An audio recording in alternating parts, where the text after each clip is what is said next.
టాటరా classic రెటినాలకు world class treatment ఇప్పుడు మన బీరంగూడలో American laser eye hospitals.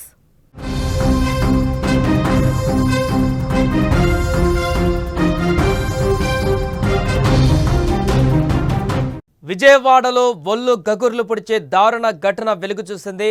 Urmila నగర్లో నివాసం ఉండే ఒక వృద్ధురాలిని అత్యంత కిరాతకంగా ఆమె సొంత అక్క కొడుకు హత్య చేశాడు. అంతేకాదు ఆ మృతదేహాన్ని ముక్కలు ముక్కలుగా నరికి వేరువేరు ప్రాంతాలలోని మురుగు కాలువలలో పడేసినట్లుగా పోలీసులు తెలిపారు. ఈ ఘాతకంలో మైనర్ అయిన అతడి కుమారుడు కూడా సహకరించడం మరింత కలకలం రేపింది. విజయవాడలోని భవానీపురం ఊర్మిళా నగర్లో ఆ వృద్ధురాలు నివాసం ఉంటున్నారు.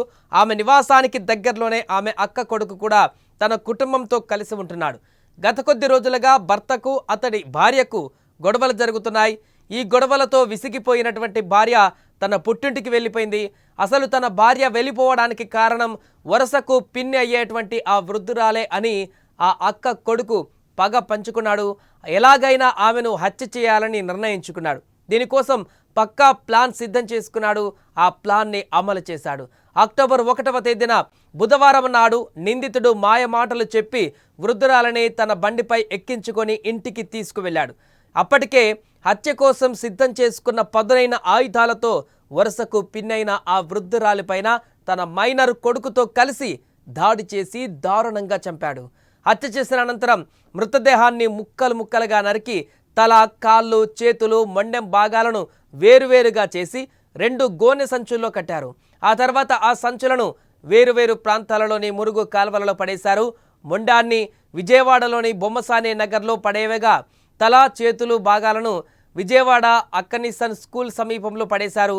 కాళ్ళు మాత్రం ఇంకా లభ్యం కాలేదని సమాచారం. ఇక ఈ దారుణం అనంతరం నిందితుడు అతడి మైనర్ కొడుకు నంద్యాలకు పరారయ్యారు.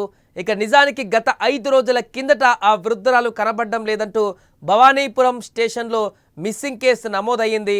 దీంతో ఈ ఘటనపైన విచారణ చేపట్టిన పోలీసులు సీసీ కెమెరాలను పరిశీలించారు. దీంతో అసలు వ్యవహారం అంతా కూడా బయటపడింది.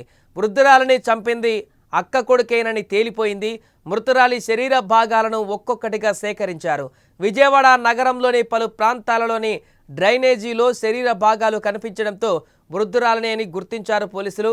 కానీ కాళ్ళు మాత్రం లభించలేదని సమాచారం. ఇక హత్యలో మైనర్ అయిన కుమారుడి సహకారం ఉండడంతో 2 నిందితులను నంద్యాలతో పోలీసులు అక్కడ అదుపులోకి తీసుకున్నారు. నంద్యాలలో ఇక విచారణ చేపట్టారు. ఈ ఘటనకు సంబంధించి లోతైన దర్యాప్తు తర్వాత మరిన్ని వివరాలు కూడా వెల్లడించేటువంటి అవకాశం ఉంది. ఏదైనా కానీ సొంత పిన్నిన ఈ రకంగా దారుణ హత్యకు గురి చేయడం, ఆ తర్వాత ముక్కలు ముక్కలుగా శరీర భాగాలను విడదీసి మరి మురికి కాలువలలో పడేసినటువంటి ఘటన ఒక్కసారిగా అక్కడ కలకలం రేపింది. చుట్టుపక్కల ఉన్నటువంటి స్థానికులందరినీ కూడా తీవ్ర భయభ్రాంతులకు గురి చేసింది.